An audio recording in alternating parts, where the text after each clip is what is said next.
Hey everybody, welcome back to the Gulf Coast Huddle, brought to you by Lone Star Gridiron. Each week, Chris Daly and Mike Foreman break down all the Texas high school football along the Texas Gulf Coast. Now, strap on your gear and let's go. Lone Star Gridiron is looking for interns. Over the years, we have helped dozens of students get jobs in sports media. If you want to shortcut your path to a career in sports media, click on the internship link on LoneStarGridiron.com. Hey, do you need topsoil, fill dirt, sand, mulch, gravel, limestone, you name it? Do you need that delivered and or spread? Texas Tree Cycle in Victoria has you covered for residential and commercial projects, big or small. These guys do it all. They do some amazing work. You can call them at 361-237-8006 for a free estimate. That's Texas Tree Cycle, bringing quality materials to your yard.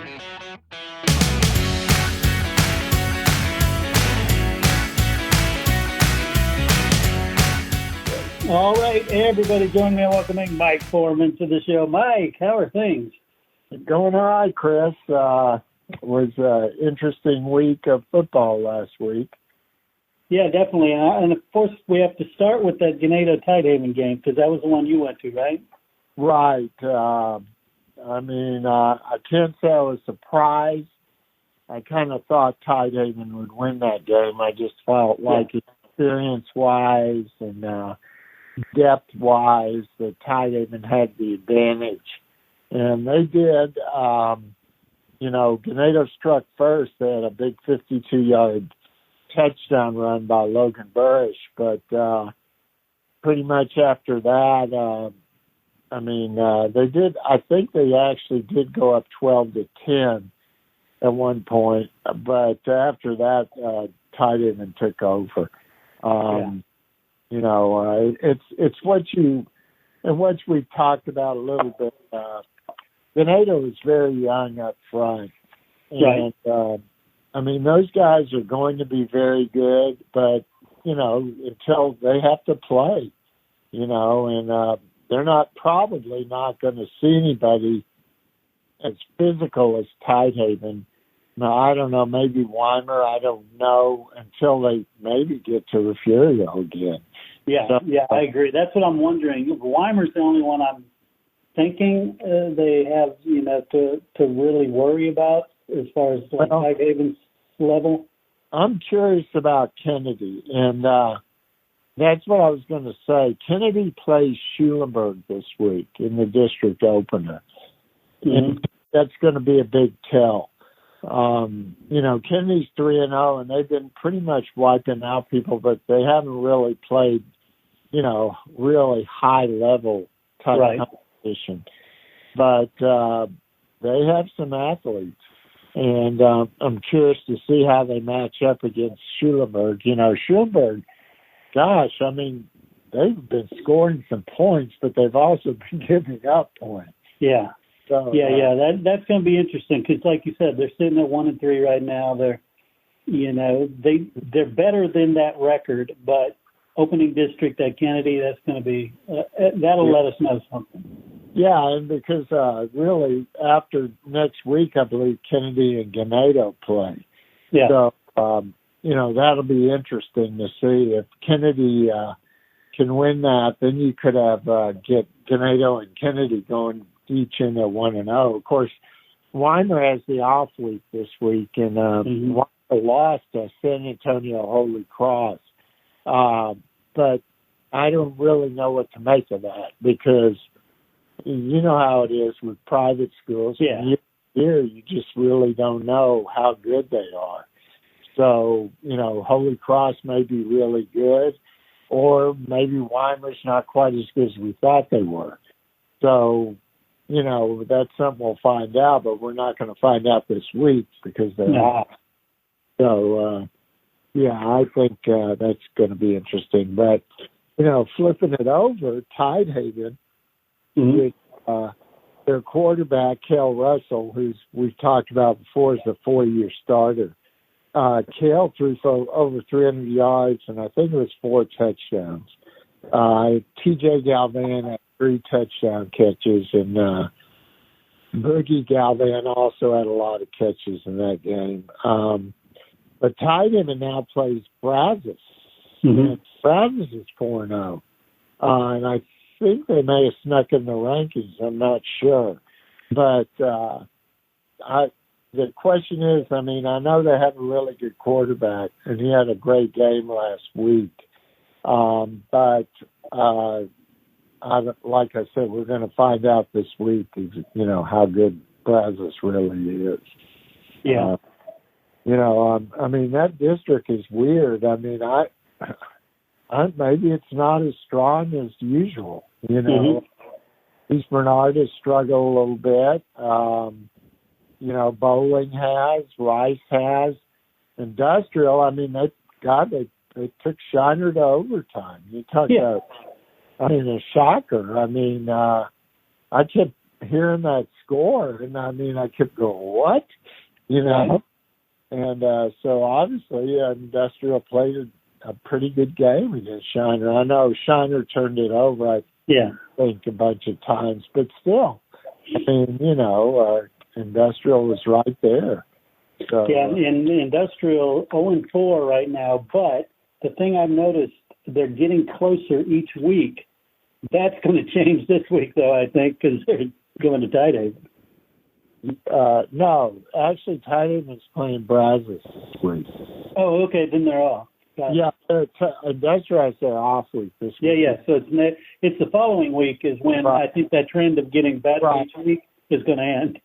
Yeah, that may be a good thing, though, for an Industrial, because that gives them 2 weeks to prepare for Tidehaven. Right. That's got to help. I mean, obviously, you like to play a game, but this way, I mean, it's kind of like I always, you look at Refugio, they're in that district. Well, the bad part is you don't see the competition. The good part is you can spend some time working on Ganado. You know what I mean?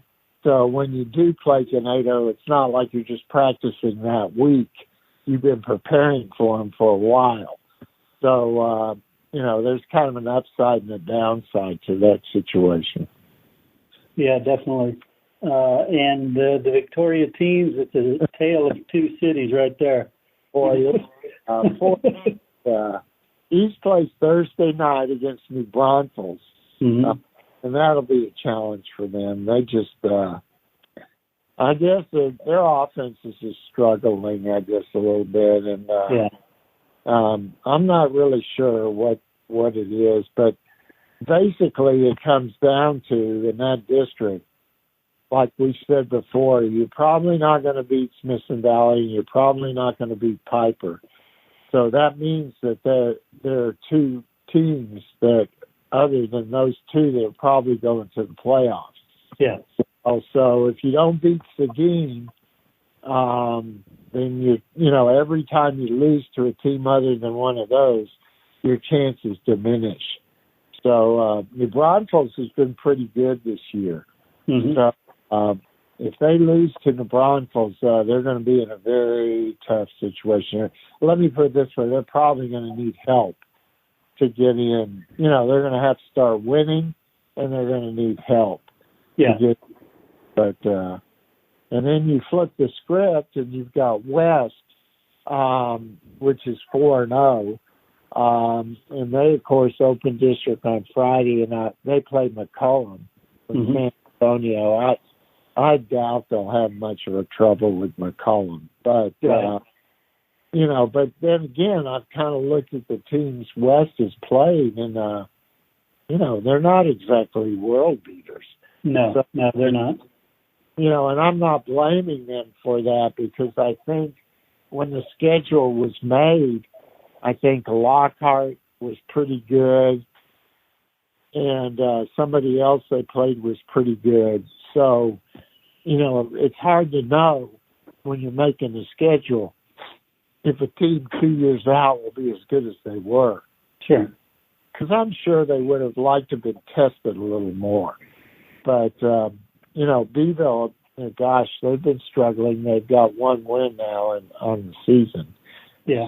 So, yeah, but we'll see about West. I expect them to win this week, and we'll see about that. But yeah, I'm curious to know about West. I think West has a really good shot to make the playoffs again now. Oh yeah, I think they have a really good shot. Again, none of it matters till they play the district games anyway. But right, and, but they've got some winning under their belt, and that helps. Yeah, and I'll tell you, to me, what's really surprised me is Corpus Christi. I mean, Miller's just fallen off the table. Yeah. As good as it's been for the last few years, I mean, now it's 0-4. Cuero, took him to task last week. And I think they still have to play Sinton, which, by the way, Sinton beat GP. Yeah. That opens some eyes, I'm sure. But, I have no idea what's going on in Miller. But, I'm kind of shocked at where they are. I didn't necessarily expect them to be as good as last year, but right. I never thought they'd be, like this. And on the other side of that, you got Quail now is 4-0, and they're going to be playing Belton, which I believe is a 5A team, isn't it? Mm-hmm. Yeah. Yeah, in fact, I'm covering that game. I'm going to that game. I'm real curious. This would be a good test for Quail. So I'm curious to see how they stack up, because obviously when you play a 5A team, they're going to have the advantage in depth. So we'll see how that works out. Yeah, definitely. And then Calhoun, big news for Calhoun. Coach Stephen Hertzer gets his first ever victory as a head coach over Stafford. That was a big one. That was big. I mean, and it's funny, that district now, Bay City and El Campo both lost last week. Obviously, Bay City lost to Sealy, and gosh, El Campo, they were down big to Needville and came back and ended up losing in overtime. But I'm curious to see how that works out, because, everybody was kind of wondering, I think, Calhoun, by winning that game, I think they show that they're in the hunt, for a playoff berth. I mean, because I really think in that district, I don't think anybody's as good as they were last year. And because that district was very strong last year. In fact, 3 of the 4 teams in the regional semifinals were from that district, and then the 2 teams playing in the regional final were from that district. So, it was strong last year, but this year I don't think it's as strong. And right. And Calhoun this week, they have a team from Mexico, correct? Yeah, they're playing Mexico City. Yeah, and I mean, that's a team who knows, right? Yeah. It's like a select team, I'm sure. So, I mean, they totally, all their game teams are select teams. So who knows? I mean, you really just don't know, how good this team they're going to play is. I mean, I'm pretty sure last year they handled them pretty well. Mm-hmm. But, you could be playing a whole new team this year. Definitely. So, you never know about that game. You always wonder about that. The other thing we probably should talk about is the Edmond Goliad District will be opening this week. And I guess the big game is Edmond Orange Grove. Mm-hmm. Orange Grove is undefeated. And, again, of course, you don't know who they're playing if their teams are that strong. But they've been winning impressively. And with Edna, I mean, I just don't know how banged up they are. Yeah. I obviously the quarterback is out, but there were players that went down against Refugio that I'm curious to see, how badly they were hurt. Because they had the off week, so they've had it probably, like Coach Dixon said, that the best thing that could happen to them was to have the off week. So, I'm curious to see who heals up there. And then, of course, Goliad goes to Mathis, and I think Goliad should be able to handle Mathis. I mean, especially after last week, St. Joseph beat Mathis. So, right. Yeah, Goliad should be okay there. But, this to me is going to be interesting as far as Edna and Orange Grove. If Orange Grove beats Edna, I mean, then all of a sudden that kind of changes not only the whole perception of that district, but also that region, because Edna was the clear favorite in that region. And if somebody, if Orange Grove beats them, then all of a sudden that opens things, it seems to open things up. Right. So, yeah. I say it's definitely going to be interesting, that's for sure. Yeah, so I think we've got some teams that, still haven't started district, although obviously all the 18 and 17 districts will start. Yeah. But, there is a couple. I'm curious to see how Shiner bounces back against Luling. I have a feeling Shiner will. And I'm also curious, Falls City is a Junction. Mm-hmm. And Junction's a team, I believe, that knocked them out last year. Junction's one of those teams that dropped to Division II.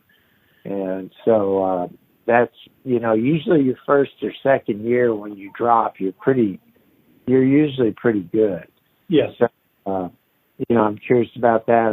I just don't know how to get a read on Falls City because, Stockdale beat them badly and Post beat them badly. But they bounced back, got a win last week. So, I'm just kind of trying to get a read on that because I really don't know if there's anybody that can challenge Shiner in that district.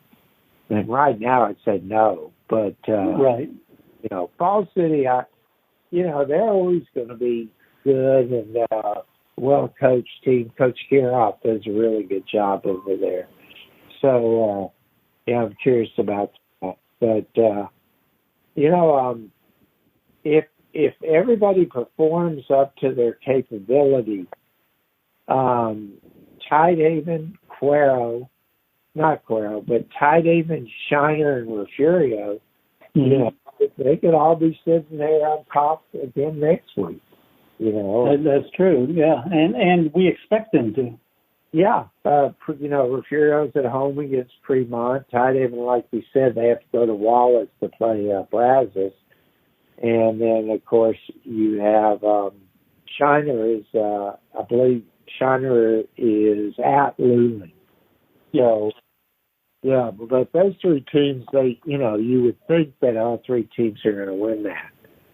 But, and then my sympathy for this week is for Victoria St. Joseph because they have to travel to Fort Worth to play Fort Worth Christian. Mm. And, not only do you have a long ride, but you're also playing one of the top teams in the state. Yeah, so, one of the best private schools. And I guess I hate to do this, but I guess I should bring up Bloomington. We had some high hopes there, but we did. That was not a good look for them. They should bounce back against Danbury. Yeah, I hope so. That's one they should win. Yeah, that's a district game for them, so they need to win that. I mean, I was stunned when I saw that score. I wasn't surprised Van Vleck won, but when I saw the margin, I thought, oh my gosh, that surprised me. I really thought Bloomington was better than that. Yep, and apparently they did too. So We'll see. We'll see if they can get things righted against Danbury, which hopefully they will. So you get back, you can bounce back this week. But I don't know. I mean, who is? Let me ask you this: who to you has been the biggest surprise so far? Oh, gee, that's tough. Because there haven't been that many big surprises. That's what's interesting is, to me, everybody has kind of performed about like we expected. I think maybe to me, I think Edna hasn't played as well as I expected. I did expect more from them at this point in the season. That might be. I'm really kind of surprised that Cuero is 4-0. I have to admit. Not that I didn't think they'd be good, but with a new DC and a lot of young kids on that defense, I really thought it might take them a little bit to get going. Yep. They've come out and played really well, so that's one thing. And otherwise, I think everybody's been pretty much like we expected. Yeah, and you're right. Well, now that you mentioned Cuero, you're right. I wasn't expecting them to be undefeated right now. I knew they would be good, but I thought it would take further into the season for them to be good. Yeah, well, and like we talked about, they play Belton this week, and then they have to go down to the Valley to play Harlingen next week. And so, if they're 6-0 going into district, then when that Sinton game gets there, that's going to be a big one. Yeah. Well, here's the other thing, the Sinton game, right? Yeah. Because beginning of the season, I was high on Sinton, and you were kind of talking me down from them. And they're because I've put faith in what you say, I had said, okay, well, maybe they're not as good as I thought, but they seem to be better than I thought. Yeah, I agree. I guess I didn't think that highly of them. And, I wasn't alone. I talked to, I know in Corpus that, they cover Sinton, and they felt the same way. That's why I think that win over GP, I mean, that's an eye-opener because GP is good. And for them to beat GP, I mean, that's impressive. Yeah. And like we talked about before, Sinton's has very good chance of dropping next, in realignment. So, that's something that Edna and Goliad better pay attention to because, it's going to make things a whole lot tougher in that region. Yes, sir. Yes, sir. Well, it's going to be a good one again. And will you? Are you going to game this week, Chris? I'm still going back and forth trying to decide. I keep planning to go to a Calhoun game. And I thought maybe I'll go to this one. It's homecoming. They got Mexico City coming in. So who knows? Yeah. Well, like I said, I'll be at Belton at Cuero. This will be my chance to see Cuero in person, and I'm looking forward to that. It's kind of been week by week to me. Right. Certain games you kind of pinpoint, but obviously things change. Yes, sir. Yes, sir. All right, Mike. Well, I appreciate your time as usual, and look forward to talking next week. Okay, I appreciate it, Chris. Have a good week.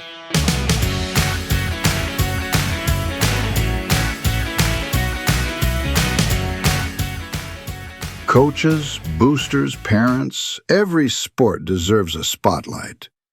From football and volleyball to basketball, soccer, baseball, softball, track, wrestling, and more. Give your athletes a weekly coaches show that builds pride and raises funds. Lone Star Podcast Network makes it turnkey. You talk for a few minutes. We handle production and distribution. Sponsors love it. Families share it. And your program benefits. Get the free information kit at lonestarpodcast.com/coaches. That's lonestarpodcast.com/coaches. Your team, your sport, your show.